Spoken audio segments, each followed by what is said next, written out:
સુરતમાં એટીએમમાં પ્રવેશી ATM machine સાથે ચેડા કરનાર બે ઇસમોની ધરપકડ કરવામાં આવી છે। આ સમગ્ર ઘટનાના સીસીટીવી ફૂટેજ સામે આવ્યા છે।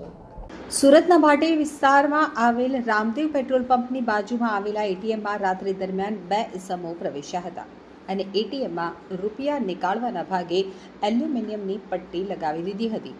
આ ઘટના ત્યાં લાગેલા સીસીટીવી કેમેરામાં કેદ થઈ જવા પામી હતી। આ મામલે ઉધના પોલીસ મથકમાં ફરિયાદ નોંધવામાં આવી હતી। તેને લઈ અને પોલીસ દ્વારા વધુ તપાસ હાથ ધરવામાં આવી હતી।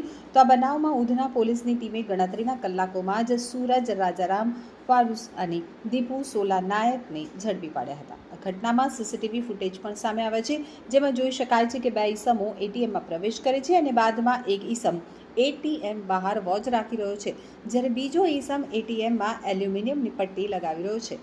હાલ બંને આરોપીઓને પોલીસે ઝડપી પાડ્યા છે અને આ મામલે કાયદેસરની કાર્યવાહી હાથ ધરી છે। પોસ્ટે વિસ્તારમાં ભાઠેનાના રામદેવનગર જે વિસ્તાર છે એમાં ઇન્ડસલેન્ડ બેંકનું એટીએમ છે। ત્યાંથી ઉધના ડિસ્ટાફના માણસો પેટ્રોલિંગ દરમિયાન ત્યાંથી બે શંકાસ્પદ ઇસમોને ઝડપી પાડેલ। તે દરમિયાન એમની ગતિવિધિ જોતા તેઓ ઇન્ડસલેન્ડ બેંકની જે એટીએમ છે એટીએમ ઉપર એલ્યુમિનિયમની પટ્ટી મારી અને કોઈ માણસ જ્યારે પૈસા એમાંથી કાઢવા આવે ત્યારે પટ્ટીના હિસાબે પૈસા ન નીકળે અને બાદમાં જ્યારે જે વ્યક્તિ જે પૈસા ઉપાડનાર છે ત્યાંથી જતો રહે તો એમાંથી જે પટ્ટી કાઢી અને પૈસા લઈ લેવાય એ રીતની મોડસ ઓપરેન્ડી કરી અને ચોરી કરતા હોય તેવું માલુમ પડે। જે સંબંધે બે ઈસમો છે સૂરજ કારુસ અને દીપુ નાયક એ બંનેની ધરપકડ કરવામાં આવેલી છે અને ઉધના પોસ્ટે વિસ્તારનો જે ગુનો દાખલ થયેલ છે તે ડિટેક્ટ કરવામાં આવેલ છે।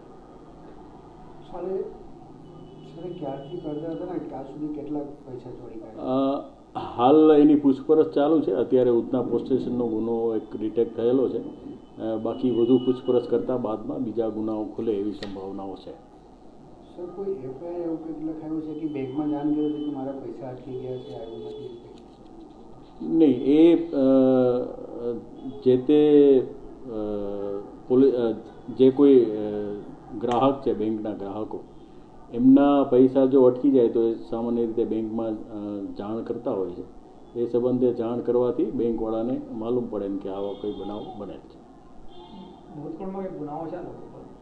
નહીં, મેં આગળ જણાવ્યું એમ એની પૂછપરછ હાલ ચાલુ છે।